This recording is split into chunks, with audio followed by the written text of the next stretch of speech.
Hello friends, marketing management by Philip Kotler and Kevin and Taylor का ये episode 2 है। इसमें फर्स्ट चैप्टर के दूसरे topic the scope of marketing का हम लोग स्टडी करेंगे।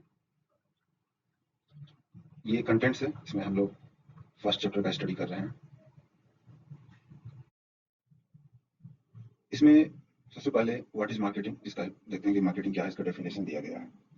तो सबसे पहली बात यहाँ लिखा गया है, marketing is identifying and meeting human and social needs, meeting needs profitably. इसका मतलब ये कहना चाह रहा है कि मार्केटिंग क्या है, तो मार्केटिंग ह्यूमन और सोशल नीड को आइडेंटिफाई करना और उसका पूर्ति करना ही मार्केटिंग है। किसी भी ह्यूमंस का, और ह्यूमन किसी सोसाइटी जिस सोसाइटी में रहता है उस सोसाइटी के नीड्स का को आइडेंटिफाई करना, नीड्स को आइडेंटिफाई करना और आइडेंटिफाई करके उस नीड्स का पूर्ति करना ही मार्केटिंग है। और नीड को इस तरह पूर्ति किया जाए जिससे प्रॉफिट क्रिएट हो, प्रॉफिटेबली, मीटिंग नीड्स प्रॉफिटेबली, यही है मार्केटिंग। इसी को मार्केटिंग कहते हैं, मार्केटिंग का फंडामेंटल डेफिनेशन। अब द अमेरिकन मार्केटिंग एसोसिएशन, ये भी मार्केटिंग का एक डेफिनेशन दिया है। तो ये क्या कहता है कि मार्केटिंग को ये कह रहा है कि ये एक्टिविटी है या सेट ऑफ इंस्टीट्यूशन है या प्रोसेस है। किस चीज का प्रोसेस है, किस चीज का एक्टिविटी है मार्केटिंग? तो ये एक्टिविटी है, प्रोसेस है for creating, communicating, delivering and exchanging offerings that have value for customers, clients, partners, society at large. बोल रहा है ये एक एक्टिविटी है, एक प्रोसेस है जिसके थ्रू हम लोग ऑफरिंग को क्रिएट करते हैं, ऑफरिंग को क्रिएट करते हैं, फिर उसको कम्युनिकेट करते हैं, यानी वो ऑफरिंग जिसके लिए होता है वहां तक बताया, उसको मैसेज पहुंचाया जाता है ऑफरिंग के बारे में। सबसे पहले ऑफरिंग को क्रिएट किया जाता है, फिर वो ऑफरिंग जिसके लिए होता है, जिस भी ह्यूमन के लिए होता है या जिस भी सोसाइटी के ऑर्गेनाइजेशन, सोसाइटी के अंग के लिए होता है, वहां तक अपने ऑफरिंग्स के बारे में कम्युनिकेट किया जाता है। कम्युनिकेट करने के बाद फिर उस ऑफरिंग को वहां डिलीवर कर दिया जाता है। और जब आप ऑफरिंग को डिलीवर करेंगे तो उधर बदले में भी उधर से आपको कुछ मिलेगा, यानी एक्सचेंज होगा ऑफरिंग। ठीक है, तो इसी पूरे प्रोसेस को ही मार्केटिंग कहते हैं। ठीक है, ये डेफिनेशन है द अमेरिकन मार्केटिंग एसोसिएशन का। तो अब मार्केटिंग मैनेजमेंट क्या? तो मार्केटिंग मैनेजमेंट कुछ नहीं, बस इसी मार्केटिंग को ही करने का आर्ट है या साइंस कर सकते हैं। कि मार्केटिंग हम कैसे करेंगे, उसी को ही मार्केटिंग मैनेजमेंट कहते हैं। तो यहाँ डेफिनेशन लिखा था, art and science of choosing target markets. बोला ये क्या है मार्केटिंग मैनेजमेंट? मार्केटिंग मैनेजमेंट सिर्फ कला है, सिर्फ आर्ट्स नहीं है, ये साइंस भी है। यानी इसमें लॉजिक भी अप्लाई होता है, पूरा का पूरा लॉजिक अप्लाई होता है। तो मार्केटिंग मैनेजमेंट के बारे में कहा जा रहा है ये आर्ट है और साइंस है। किस चीज का? तो चूजिंग टारगेट मार्केट्स। आप किसको टारगेट कर रहे हैं उसको चूज करना, किसको आपको टारगेट करना है उसको पहले चूज करना। And getting, keeping and growing customers through creating, delivering and communicating superior customer value. क्या है मार्केटिंग मैनेजमेंट? तो पहले तो मार्केट को चूज करना, उसके बाद मार्केट चूज कर लेने के बाद कस्टमर को प्राप्त करना, फिर कस्टमर को बनाए रखना और फिर उस कस्टमर को बढ़ाना, उसमें कस्टमर बेस में वृद्धि करना। कैसे? तो एक सुपीरियर कस्टमर वैल्यू को क्रिएट करके, उसको डिलीवर करके, उसको कम्युनिकेट करके। तो इस पूरे प्रोसेस को मार्केटिंग मैनेजमेंट कहते हैं। इसको अगर सिंपल भाषा में हम इस पूरे चीज का निचोड़ अगर निकालें और इसको समझने का कोशिश करें, तो मान लीजिए कि कोई पर्सन है, कोई पर्सन है, इसको जरूरत है, सपोज दैट ये एक स्टूडेंट है और ये सुबह सुबह ये अपने लॉज में रहता है और सुबह सुबह इसको अपने ट्यूशन जाना है या कोचिंग जाना है या कॉलेज जाना है। इसको घर में खाना बनाने के लिए अपने से समय नहीं है और ये उतना ज्यादा पैसा भी नहीं कमाता है कि ये जाके किसी रेस्टोरेंट या होटल में जाके खा सके। तो इसका नीड क्या है कि ये सुबह सुबह जब तैयार होकर अपने रूम से बाहर निकले तो कुछ 5 रुपया या 10 रुपये के आसपास का कुछ चीज को खाने के लिए मिल जाए और वो खा के अगले 2-3 घंटा कम से कम आराम से बिता ले। तो इसके लिए काफी प्रोडक्ट जैसे में ब्रेड या बिस्किट इसको मिल जाएगा। तो यहाँ पर इस डेफिनेशन के हिसाब से क्या हुआ कि सबसे पहली बात कंपनी नीड को पता करेगा कि कस्टमर का नीड क्या है।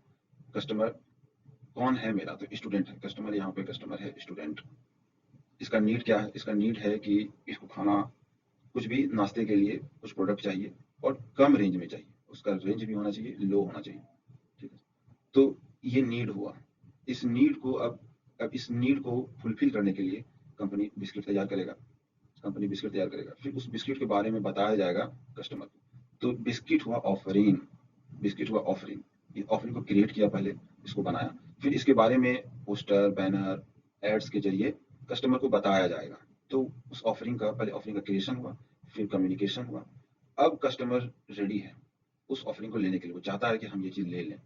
तो अब जब कस्टमर को लेना है तो ये अपने चैनल्स के थ्रू उसके तक डिलीवर करेगा बिस्किट। तो ये डिलीवरी हुआ और अब बदले में ये वो 5 रुपया 10 रुपया उसको देगा, एक्सचेंज हुआ। ये बिस्किट दिया और उधर से 10 रुपया पैसा आया, तो एक्सचेंज हुआ। तो ऑफरिंग क्रिएट किया गया, फिर ऑफरिंग को कम्युनिकेट किया गया, फिर ऑफरिंग को डिलीवर किया गया। तो ये सारा प्रोसेस मार्केटिंग कहलाता है। अब नेक्स्ट हम यहाँ पे देखते हैं, यहाँ पे बहुत ही इंपॉर्टेंट बात लिखा गया है कि marketing is not the most important part, selling is not the most important part of marketing. मतलब मार्केटिंग का सबसे मेन पार्ट सेलिंग नहीं है। हम लोग यहाँ पर जो देख रहे हैं कि ये थर्ड फेज में आता है सेलिंग, यानी कि सेलिंग 1/3 या उससे भी कम पार्ट है, 2/3 पार्ट कुछ और ही है, वो सेलिंग नहीं है। तो आगे पीटर ड्रकर मैनेजमेंट थ्योरिस्ट हैं, वो देखिए क्या कर रहे हैं। The aim of marketing is to make selling superfluous. Marketing का एम होता है कि सेलिंग को सुपरफ्लुअस बना दें, कि यानी आप अगर एक कस्टमर हैं तो आप वो नहीं देखेंगे कि आप कोई एक प्रोडक्ट ले रहे हैं कुछ रुपए में, यानी कि वो खरीद बिक्री खरीद फरोख्त को सुपरफ्लुअस बना दिया जाएगा, उसको बस एक सतही चीज बना दिया जाएगा। उससे ऊपर उठ के उससे ऊंचा चीज को एक्सचेंज करने का बात होता है। The aim of marketing is to know and understand the customer so well that the product और service fits him and sells itself. मतलब इस तरह अपने कस्टमर को जानिए, अपने कस्टमर को इस तरह समझिए और उसके अकॉर्डिंग परफेक्ट उसी के अकॉर्डिंग प्रोडक्ट डिजाइन कीजिए। तो वो कस्टमर पर इस तरह फिट करेगा, वो कस्टमर के लिए वो प्रोडक्ट इस तरह फिट करेगा कि वो ऑटोमेटिकली सेल हो जाएगा। उसके लिए सेल करने के लिए आपको कोई एफर्ट नहीं लगाना। तो यही है मार्केटिंग का एम। ये तो अब समझ लिए कि मार्केटिंग क्या है। अब देखते हैं कि किस किस चीज का मार्केटिंग हो सकता है, व्हाट इज मार्केटेड।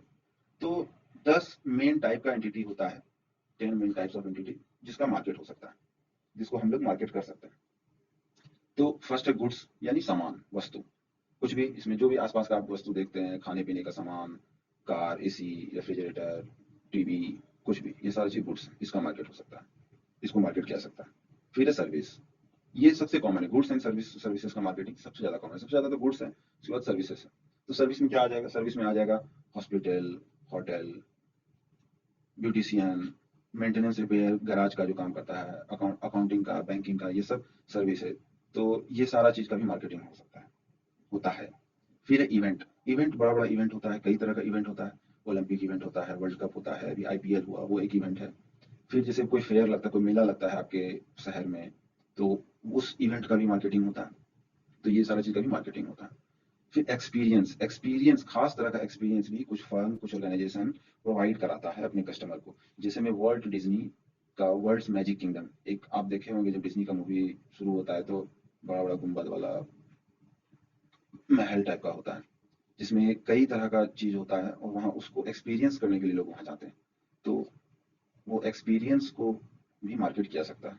उसके बाद है पर्सन, पर्सन जैसे कोई फेमस आर्टिस्ट है, कोई फेमस म्यूजिशियन है, कोई एक्टर है, कोई डॉक्टर है। तो ये सब प्रोफेशनल, सब प्रोफेशनल लॉयर है, तो ये सब भी, इसका भी मार्केटिंग होता है। प्लेस, जगह, सिटी, स्टेट, रीजन, शहर का, जैसे देखते हैं हम लोग कि कोई स्टेट है इंडिया में, जैसे कोई स्टेट है जैसे केरला, बिहार, तो इसका टूरिज्म के लिए मार्केटिंग होता है स्टेट का भी। फिर प्रॉपर्टीज, प्रॉपर्टीज में दो तरह का होता है, एक रियल प्रॉपर्टी, रियल प्रॉपर्टी कहने का मतलब बिल्डिंग वगैरह, जमीन वगैरह, ये सब, इसका भी मार्केटिंग होता है। Financial property, stocks and bonds, ये शेयर मार्केट में हम लोग देखते हैं। फिर ऑर्गेनाइजेशन, ऑर्गेनाइजेशन में है museum, arts organisation, corporation and non profits. Information, university generally, book writer, universities, ये लोग इंफॉर्मेशन जनरेट करते हैं। बहुत सारा मार्केट इंडस्ट्री भी इंफॉर्मेशन जनरेट करता है, तो उस इंफॉर्मेशन का भी मार्केटिंग होता है। और आइडियाज, ये सबसे इंपॉर्टेंट बात है, सबसे लास्ट में वो इंपॉर्टेंट बात है कि आखिर आइडियाज क्या होता है। तो हम लोग मार्केटिंग में ओवरऑल आइडिया को ही बेच रहे होते हैं, किसी खास आइडिया को ही ऑफर कर रहे होते हैं। हु मार्केट्स, कौन मार्केट करता है, कौन ये सारा काम करता है। तो देखिए, उसको मार्केटर बोला जाता है, जो ये काम करता है। Marketer is someone who seeks a response. Response किस तरह का रेस्पॉन्स वो सीख करता है, तो attention, purchase, vote, donation from another party. एक मार्केटर वो होता है जो एक मार्केटर वो होता है जो सामने वाले से या तो एक्सपेक्ट कर रहा है कि ये परचेज कर ले मेरा सामान, या तो अलग अलग चीज। अभी हम लोग पीछे देखे, इवेंट्स, पर्सन्स, ये सब देखें तो उसमें अलग-अलग चीज़ में अलग-अलग चीज़ होगा। हमेशा ज़रूरी नहीं कि मार्केटर सिर्फ प्रोडक्ट ही बेचेगा, ये ज़रूरी नहीं है। जैसे में अगर वो किसी लॉयर को या फिर ब्यूटिशियन को किसी ब्यूटिशियन को मार्केट कर रहा है, तो वो डायरेक्टली ज़रूरी नहीं है कि वो ब्यूटिशियन को कोई खरीदता थोड़ी है। बस अटेंशन चाहिए होता है। बस ब्यूटिशियंस के पास लोग आएगा, ब्यूटिशियंस के का कोई इंक्वायरी करेगा, कोई क्वेरी डालेगा कि आखिर ये कौन है? तो इस तरह की चीज़। तो परचेज़, वोट, डोनेशन ये सीक करता है। तो किससे? जो सामने वाला पार्टी होता है वो प्रोस्पेक्ट कहलाता है। प्रोस्पेक्ट से वो एक्सपेक्ट करता है कि ये मेरा सामान खरीद ले, ये मेरे यहाँ आ जाए, या ये हमको वोट दे दे, या ये हमको डोनेशन दे दे। ये कौन चाहता है? ये मार्केटर चाहता है। तो हम लोग देख लिए कि ये 2 तरह का रिलेशन होता है मार्केटिंग। आगे है marketers are skilled at stimulating demand for their products.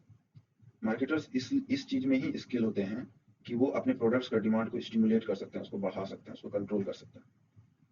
तो डिमांड यहाँ देखते हैं कि डिमांड मेजरली 8 कैटेगरी का डिमांड होता है। एक है नेगेटिव डिमांड। ये नेगेटिव डिमांड उस ऐसा इसमें कंडीशन होता है कि वो प्रोडक्ट को अब नहीं देखना तक नहीं पसंद करता है कंज्यूमर, उसको एकदम डिसलाइक करता है, फुल्ली डिसलाइक करता है। इस कदर डिसलाइक करता है कि वो उससे दूर जाने के लिए पे करने तक के लिए तैयार होता है, उसको अवॉइड करने के लिए। तो इस तरह का प्रोडक्ट का डिमांड को बोलते हैं negative demand. Non existent demand. Non existent demand मतलब कि इसमें कस्टमर अनइंटरेस्टेड होता है या अनअवेयर होता है प्रोडक्ट के बारे में। Latent demand. लेटेंट डिमांड होता है कि strong need that can not be satisfied by an existing product. Consumer को जरूरत तो है, बहुत तगड़ा जरूरत है किसी खास तरह के सामान का, मगर अभी जो मार्केट में सामान है अवेलेबल वो उस जरूरत को पूरा नहीं कर पाता। तो ऐसे डिमांड को लेटेंट डिमांड करते हैं। Declining demand. डिक्लाइनिंग डिमांड मतलब प्रोडक्ट लेस फ्रीक्वेंटली और नॉट एट ऑल, मतलब कंज्यूमर इसको खरीद नहीं रहा है, बहुत कम खरीद रहा है, कभी कभार खरीद रहा है। Irregular demand. ये irregular demand seasonal, monthly, weekly, daily इस तरह से चेंज करता है। जैसे में कोल्ड ड्रिंक्स का डिमांड ठंडी के दिन में गिर जाता है, गर्मी के सीजन में बढ़ जाता है। ये इरेगुलर टाइप का डिमांड। Full demand. तो adequately buying all products put into the market place. इसमें क्या होता है कि मार्केट में जो भी प्रोडक्ट रखा रहता है वो प्रोडक्ट को पूरा का पूरा कंज्यूम कर लेता है, कस्टमर सारा उठा लेता है।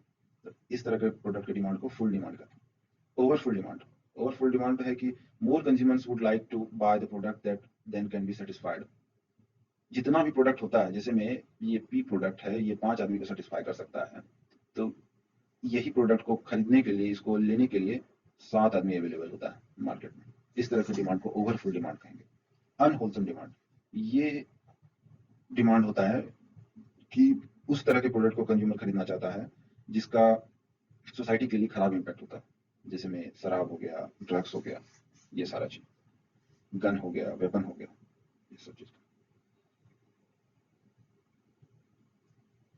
तो ये हम लोग डिमांड को इसलिए स्टडी किए कि मार्केटर्स का एम होना चाहिए वो देख सके कि मेरा प्रोडक्ट अभी इस 8 स्टेट ऑफ डिमांड में से कहाँ पर लाई कर रहा है, और मेरा ऑब्जेक्टिव क्या होना चाहिए, हम अपने प्रोडक्ट को किस स्टेट ऑफ डिमांड पे पहुंचाएंगे। तो ये सारा चीज देखते हुए ही मार्केटर्स स्ट्रेटजी डेवलप करता है। अब मार्केट के बारे में देखते हैं। मार्केट क्या होता है? तो मार्केट वो जगह होता है जनरली कि जहाँ बायर सामान खरीदता है और सेलर सामान बेचता है। ठीक है। यहाँ एक छोटा सा ग्राफ दिया हुआ है, छोटा सा पिक्चर दिया हुआ है। इस पिक्चर में हम लोग समझ सकते हैं, ये देखिए, ये गवर्नमेंट मार्केट है। गवर्नमेंट मार्केट नहीं, गवर्नमेंट का लोग गवर्नमेंट है। और ये 4 तरह का मार्केट है। इसको यहाँ से हम लोग देख सकते हैं। ये है रिसोर्स मार्केट। रिसोर्स मार्केट मतलब यहीं से कोई भी प्रोडक्ट बनने के लिए कच्चा माल यहीं से मिलेगा। यानी यहाँ से हो सकता है ह्यूमंस मिलेगा, आपको प्रोडक्ट बनाने के लिए ह्यूमन चाहिए, प्रोडक्ट बनाने के लिए कच्चा माल चाहिए। जैसे में आपको चाहिए शर्ट बनाने के लिए कॉटन चाहिए सपोज दैट, या सिल्क चाहिए, तो वो सारा चीज यहाँ से मिलेगा। वो लेगा मैन्युफैक्चरर। मैन्युफैक्चरर रिसोर्स लिया और बदले में यहाँ मनी पुट किया, मनी दिया। फिर मैन्युफैक्चरर सामान बनाया और वो सामान गुड्स एंड सर्विसेज दिया इंटरमीडियरी को, जो भी आपका होलसेलर या रिटेलर है उसको दिया, और बदले में ये होलसेलर रिटेलर मैन्युफैक्चरर को मनी दिया। फिर ये इंटरमीडियरी ये कंज्यूमर को गुड्स एंड सर्विसेज देगा, वो सामान देगा और कंज्यूमर से वो पैसा लेगा। कंज्यूमर को फिर पैसा कहाँ से आएगा? कंज्यूमर या तो ये कंज्यूमर खुद कोई ह्यूमन है, अपना स्किल, अपना टाइम, अपना मेहनत वो बेचना चाहता है, तो वो यही रिसोर्स मार्केट में बेचेगा और बदले में उसको मनी मिलेगा। या फिर वो कोई किसान है तो वो खुद कॉटन उगाएगा और उसको वो रिसोर्स मार्केट में बेचेगा और बदले में उसको मनी आएगा। तो ये पूरा का पूरा साइकिल है। और गवर्नमेंट तो का सबसे रिलेशन इस तरह का है कि गवर्नमेंट सर्विस देता है, सबको सर्विस देता है गवर्नमेंट, और सबसे टैक्स लेता है गवर्नमेंट। सर्विस किस तरह का? तो गवर्नमेंट सर्विस के रूप में हॉस्पिटल प्रोवाइड कराता है, रोड इंफ्रास्ट्रक्चर देता है, रेलवे इंफ्रास्ट्रक्चर देता है। तो ये सारा तरह का सर्विस गवर्नमेंट प्रोवाइड कराएगा और बदले में टैक्स लेगा। तो ये स्ट्रक्चर हो गया मॉडर्न इकोनॉमी के मार्केट्स में। उसी को यहाँ हम लोग सिंपल में देख सकते हैं, ये है इंडस्ट्री और ये है market. Collection of buyer, collection of seller. ये कम्युनिकेट किया, ये बताया कि मेरे पास कोई प्रोडक्ट है, प्रोडक्ट ए है, और ये वो प्रोडक्ट को इसको मार्केट को सप्लाई करेगा और यहाँ मार्केट से इसके पास मनी आएगा और मार्केट से ये इंफॉर्मेशन भी लेगा। तो ये एक हो गया, एक ग्राफ हो गया complete, simple graph. Marketing system इस तरह काम करता है। अब नेक्स्ट डे हम लोग आगे का टॉपिक स्टडी करेंगे। आज के लिए इतना ही।